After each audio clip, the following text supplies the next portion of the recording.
de la résolution d'une équation différentielle. Tout d'abord, soit cette équation différentielle qui est une équation différentielle du second ordre, c'est-à-dire la valeur maximale de la dérivée est égale à 1. C'est l'ordre maximal qui est ordre 1. Car y' c'est la valeur maximale. Pour résoudre cette équation en terminale, on n'est pas responsable de résoudre cette équation parce qu'elle est très difficile. En deuxième université en ingénierie, on peut apprendre comment on peut résoudre cette équation.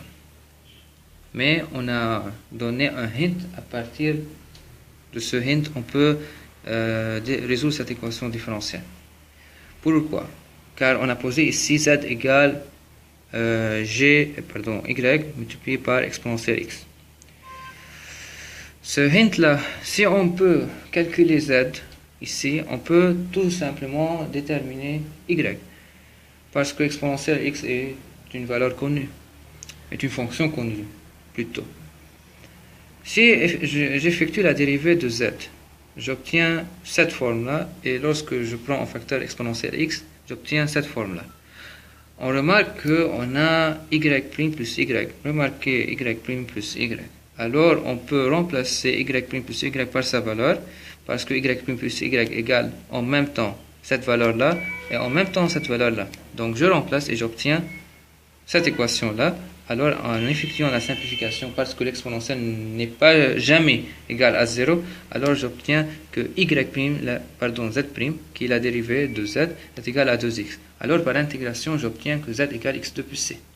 C, c'est une constante pour n'importe quelle constante. Parce que la solution de cette équation différentielle, il existe une infinité de solutions, suivant la valeur de c. Par exemple, pour c égale 0, pour c égale 1, pour c égale 2, pour c égale 3. Pour chaque valeur de c appartient à R. Donc, on a une infinité de valeurs, mais on a une seule forme générale de cette équation. Toutes les solutions ont la même forme, mais ce qui change la valeur de c.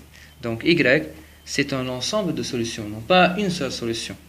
Pour chaque valeur de c, on a une valeur, il existe une fonction associée à c. Donc, j'obtiens dans ce cas-là une application pour c, j'obtiens une solution de cette équation. Une solution. On dit aussi une solution particulière lorsque je calcule la valeur de c. C'est-à-dire, si on a en plus dans la solution, dans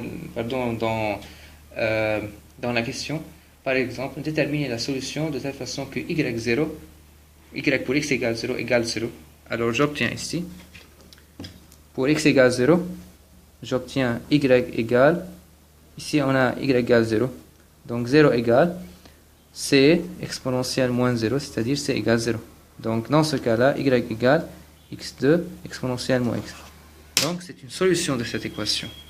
Cette forme-là, cette forme de cette fonction, est une solution pour c égale à 0.